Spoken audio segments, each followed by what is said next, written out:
Netherlands, kamusta po kayo, ma'am? Okay lang man. Dumating kami noong Sunday.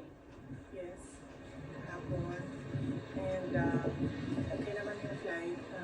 Medyo nakakapagod lang talaga yung biyahe kasi 16 hours na total flight time. Hi! How are you?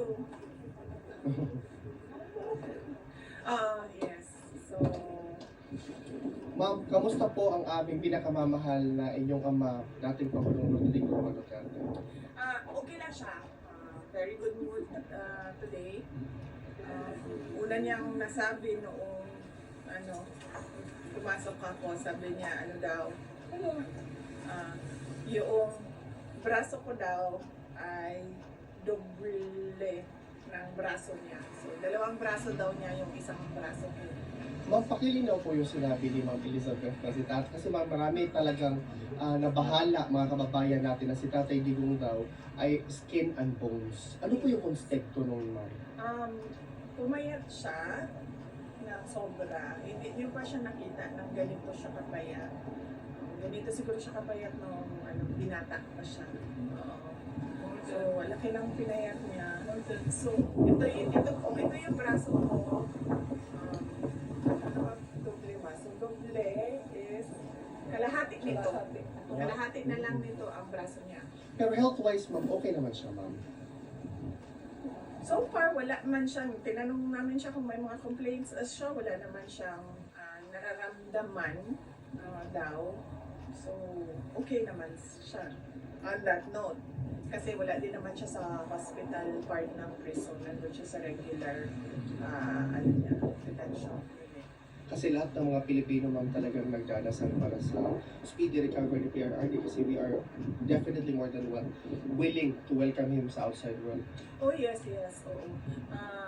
Marami ang nagdadasal na sana ay mag-grant tayo, ma-dismiss na yung kaso based on jurisdiction at hindi maka-desisyonan yun ngayon, di mabigyan siya ng independence. Meron bang mensahe si PRRD sa mga kababayan natin sa buong mundo? Sinabi niya na I did what I had to do for my country and I have no regrets sa mga ginawa. Ma'am, nasabihan niyo ba siya na hindi talaga titigil yung mga Pilipino sa pagsuporta sa kanya sa pagpapakita ng CISIS? Nabanggit namin, na nandito kayo. Nabanggit din namin yung walk for Duterte noong July 5 dito sa The Hague. Na-mention din namin yung run for Duterte sa Davao City at sa Cebu noong July 6. So, alam niya. At saka yung upcoming July 19, ma'am. Oo. Ay, hindi pa. Tomorrow, babanggitin ko sa kanya yung July 19 at nabanggit ko din sa kanya na merong nagbigay ng perpetual mass sa kanya. So, araw-araw merong nagdadasal para sa kanya. Ma'am, meron po kayong message sa lahat ng mga kababayan natin sumusuporta? Unang-una, syempre, ang mensahe ng pagpapasalamat. So, lagi ulit-ulit yung pagpapasalamat namin sa ating mga kababayan sa buong mundo sa pagpapakita nila ng suporta at pagmamahal kay dating Pangulong Rodrigo Duterte. At naiintindihan namin yung pag-aalala nila dahil yun din yung pag-aalala namin dahil sa kanyang edad, dahil sa kanyang health. At naiintindihan din namin yung frustration nila sa kaso na ito dahil wala naman talagang basehan yung kaso. Kaya sana ay ma-dismiss na siya doon sa petition sa jurisdiction. Ma'am, on another note, ano po yung opinion nyo sa sinabi ni Senator Subirin na yung impeachment complaint against you is a witch hunt pala? Witchcraft? Sorry. Witch hunt. Dili siya witchcraft. Oo, ginatipagod yun na. Kaya ginabarang na yun ko, ma'am. No? Because you're a diamond, ma'am, it's just nag-bounce back lang sa ilaha, ma'am. Correct. Dili po nalayo ng witchcraft na nga ba? Kay duda na ako, niabot na gina sila sa witchcraft, sa ilaha tuan. Sa ilahang kagustuhan na Ma-impeach ka, ma'am.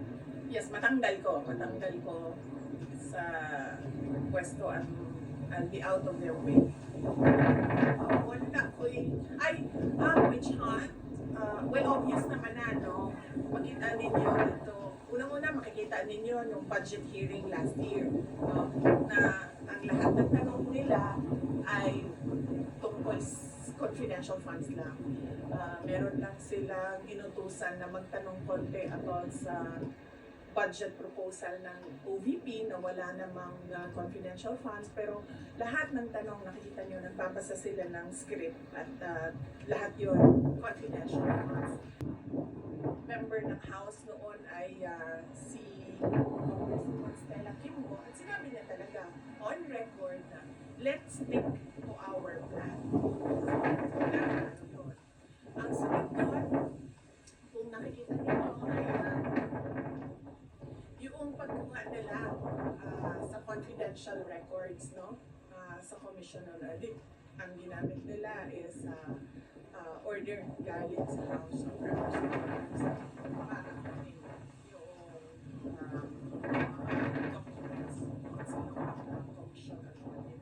At nagbukas pa sila ng hearing na para mabigyan ng semblance ko ng legitimacy yung ginawa nila, illegal na pagkuhan ng mga documents sa Commission on Audit.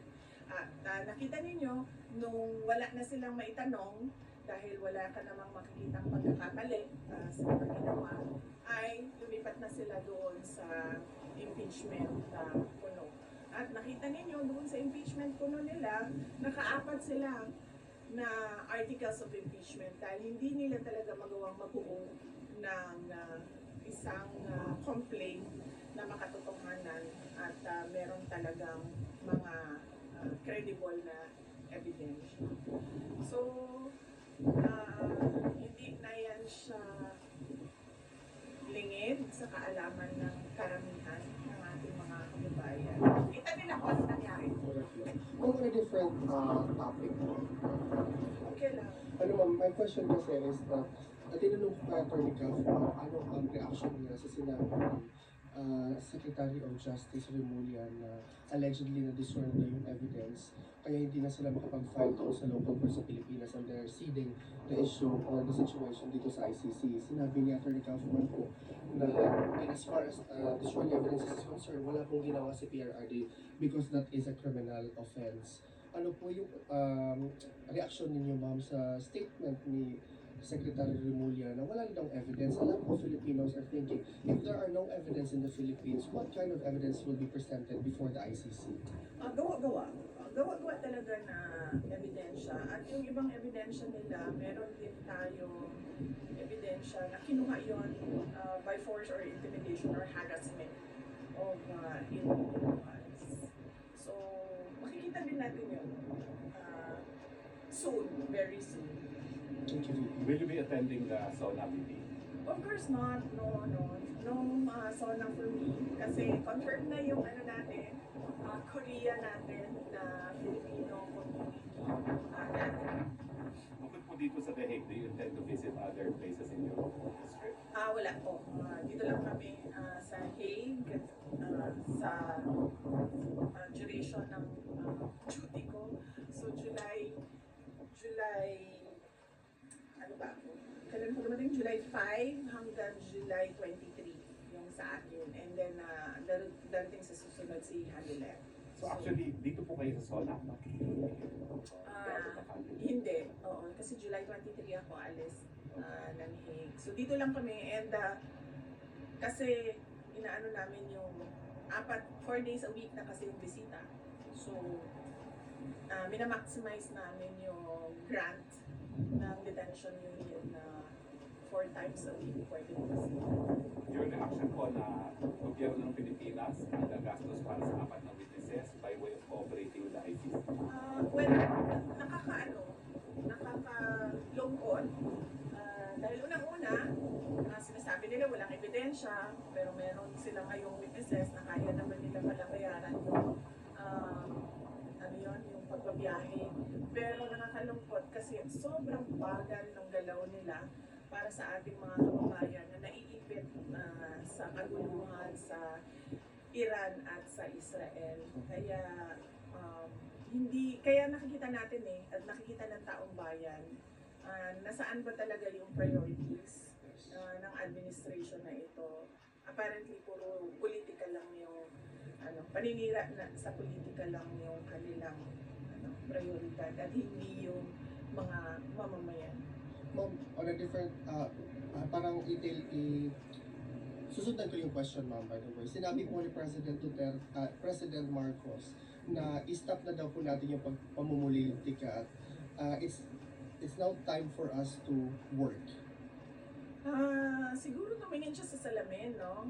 Pag sinasabi niya yung stop na ang pamumulitika kasi sila yung namumulitika. Ang ginagawa lang namin lahat ay sumasagot kami, di ba? Attorney Harry Roque, ikaw isang biktima ka din. Dahil you are known to be an ally and a very close lawyer of President Duterte. So, wala naman kami ginagawang atake. Sa amin lahat ay sagot at depensa.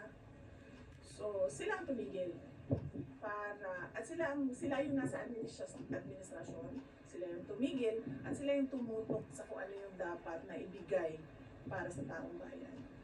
Yung special affirmative defenses po sa impeachment, no, yung hindi pwede mag-carry over at saka barred na impeachment complaint. How confident are you that the Senate will solve it first before hearing the individual articles of impeachment?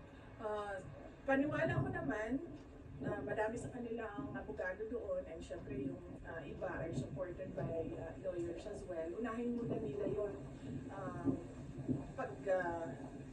pag-desisyon doon sa question na validity ng complaints and yung crossover ng trial from the 19th to the 20th. Yung notice of disallowance po sa fourth quarter ng confidential file na pending appeal, wala pa pong resolution ng appeal ngayon. Wala pa kaming i-check ko sa Office of the Vice President. Thank you, ma'am. Okay. Well, I know you've answered it already, but Tatay Digo, how is he? So si PRD, kanina, no, ipa-expound kung ano yung skin and bones, payat siya, at sobrang payat niya na hindi niyo pa siya nakita na ganito kapayat. Siguro nakita ko siya ganito kapayat nung binata pa siya and sa photo, nung binata pa siya. Yung kanyang braso ay kalahati lang ng braso ko. So ganyan siya kapayat. But para sa akin lang he looks good na payat siya kesa sa yung ano siya, malaki at tiyan, tapos parang unhealthy tingnan at mukhang nakakatakot para sa kanyang heart. So, I like him this way, medyo slick. Pero nabanggit ko yung baho sa kanya na naaabala yung mga supporters niya na mabilis sa pagkakaya. Oo, nabanggit ko din na yun sa kanya. Sabi ko nga kanina, naiintindihan namin yung concern. Because ang is yung pagpayat niya ay hindi naman niya kagustuhan dahil talaga yon sa appetite, loss of appetite niya. Siguro sa mga pangyayari and of course siguro kasi hindi traditional Filipino food yung nakasanayan. Yung mga pagkain Pilipino na nakasanayan niya